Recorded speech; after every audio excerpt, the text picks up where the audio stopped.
Hello সবাইকে। তোমরা হয়তো অনেকে আমাকে চেনো বা অনেকে চেনো না, কারণ তোমরা অনেকেই আমাকে ফেসবুকে দেখে থাকো রিলস করতে, ভিডিও করতে, বা অনেক সময় দেখো ভিডিওর পেছন থেকে ভয়েস ওভার দিতে। কারণ আমার রিলস দেখেছো তোমরা, আমার বিভিন্ন সেলিং জিনিসের ভয়েসে শুনেছো আমার গলা। তো আজকে আমি এসে গেছি তোমাদের কাছে আমার একটা খুব প্রিয় জিনিস তোমাদের সঙ্গে শেয়ার করার জন্য। আমি একটু ছোট্ট করে বলি, আমি ছোটোবেলা থেকেই নাটক বা আবৃত্তি করতে খুব ভালোবাসি। আমি প্রচুর আবৃত্তি করেছি, প্রচুর মঞ্চে উঠে আবৃত্তি করেছি, নাটক করেছি। খুব মানে ছোটোবেলায় খুবই করতাম, বাট এখন আর হয়ে ওঠে না করাটা। তাই অনেক দিন পর মনে হলো তোমাদের সঙ্গে একটু শেয়ার করি। শেয়ার করলে হয়তো তোমাদের ভালোও লাগতে পারে। যদি তোমাদের ভালো লাগে অবশ্যই একটা করে লাইক করবে আর একটা কমেন্ট করবে কেমন লেগেছে। ভালো লাগলেও করবে, যদি ভালো না লাগে তাও করবে, ঠিক আছে?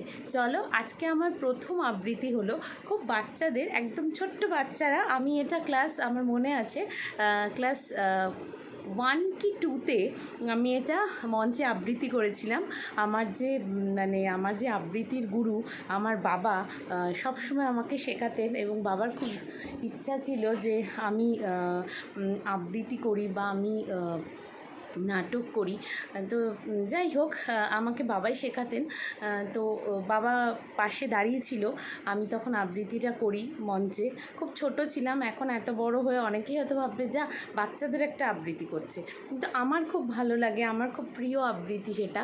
তাই জন্য আমি আজকে ভাবলাম প্রথম দিন তোমাদের কাছে আবৃত্তিটা করব, তাই আমি ভাবলাম যে এটা দিয়ে স্টার্ট করি, ঠিক আছে?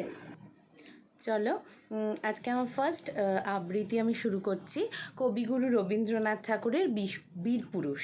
তো আমি তখন তো মুখস্থ করেই বলতাম, বিভিন্ন মঞ্চে মুখস্থ করেই বলতাম, বাট অনেক বছর পর তো ভুলে গেছি হয়তো অনেক লাইন। তো আজকে আমি একটুখানি সাপোর্ট নিয়েই বলছি, ঠিক আছে? যে এটুকু মুখস্থ থাকবে অবশ্যই বলার চেষ্টা করব।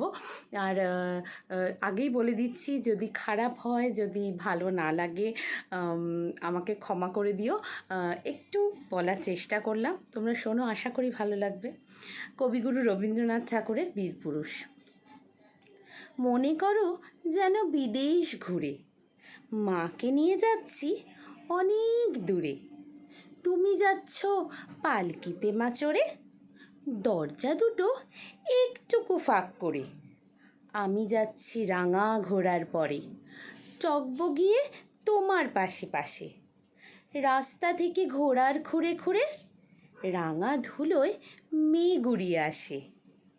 সন্ধে হলো, সূর্যি নামে পাটে, এলেম যেন জোড়া দিঘির মাঠে। ধু ধু করে যে দিক পানে চাই, কোনোখানি জনমানব নাই। তুমি যেন আপন মনে তাই, ভয় পেয়েছ, ভাবছ এলেম কোথা? আমি বলছি ভয় করো না মাগো, ওই দেখা যায় মরা নদীর স্রোতা। চোর কাটাতে মাঠ গিয়েছে ঠেকে, মাঝখানেতে পথ গিয়েছে বেঁকে। গরু বাছুর নাইকো কোনোখানে, সন্ধে হতেই গেছে গায়ের পানে। আমরা কোথায় যাচ্ছি কে তা জানে, অন্ধকারে দেখা যায় না ভালো। তুমি যেন বললে আমায় ডেকে, দিঘির ধারে ওই যে কিসের আলো। এমন সময় হারে রে রে রে রে, ওই যে কারা আসতেছে ডাকছে রে। তুমি ভয়ে পালকিতে এক কোণে ঠাকুর দেবতা স্মরণ করছো মনে। বেয়ারাগুলো পাশের কাটা বনে পালকি ছেড়ে কাঁপছে থরো থরো। আমি যেন তোমায় বলছি ডেকে, আমি আছি, ভয় কেন মা করো। হাতে লাঠি, মাথায় ঝাঁকড়া চুল, কানে তাদের গোজা জবা ফুল। আমি বলি দাঁড়া, খবরদার, এক পা কাছে আসিস যদি আর, এই চেয়ে দেখ আমার তলোয়ার, টুকরো করে দেবো তোদের সেরে। শুনে তারা লম্ফ দিয়ে ওঠে, চেঁচিয়ে ওঠে হারে রে রে রে রে রে। তুমি বললে যাস নে খোকা ওরে, আমি বলি দেখো না চুপ করে, ছুটিয়ে গোড়া গেলেম তাদের মাঝে, ঢাল তরোয়াল ঝনঝনিয়ে বাজে, কি ভয়ানক লড়াই হলো মাঝে, শুনে তোমার গায়ে দেবে কাটা, কত লোক যে পালিয়ে গেল ভয়ে, কত লোকের মাথা পড়ল কাটা। এত লোকের সঙ্গে লড়াই করে ভাবছ খোকা গেলই বুঝি মরে। আমি তখন রক্ত মেখে ঘেমে বলছি এসে লড়াই গেছে থেমে। তুমি শুনে পালকি থেকে নেমে চুমু খেয়ে নিচ্ছ আমায় কোলে, বলছো ভাগ্যে খোকা সঙ্গে ছিল, কি দুর্দশাই না হতো না হলে। রোজ কি ঘটে যাহা তাহা, এমন কেন সত্যি হয় না আহা, ঠিক যেন এক গল্প হতো তবে, শুনতো যারা অবাক হতো সবে। দাদা বলতো কেমন করে হবে, খোকার গায়ে এত কি জোর আছে, পাড়ার লোকে বলতো সবাই শুনে, ভাগ্যে খোকা ছিল মায়ের কাছে। আজকে তোমাদের এটা আমার প্রথম কবিতা শোনালাম, কেমন হয়েছে অবশ্যই বলো। আর তোমাদের যদি ভালো লেগে থাকে তোমরা অবশ্যই কমেন্ট করো।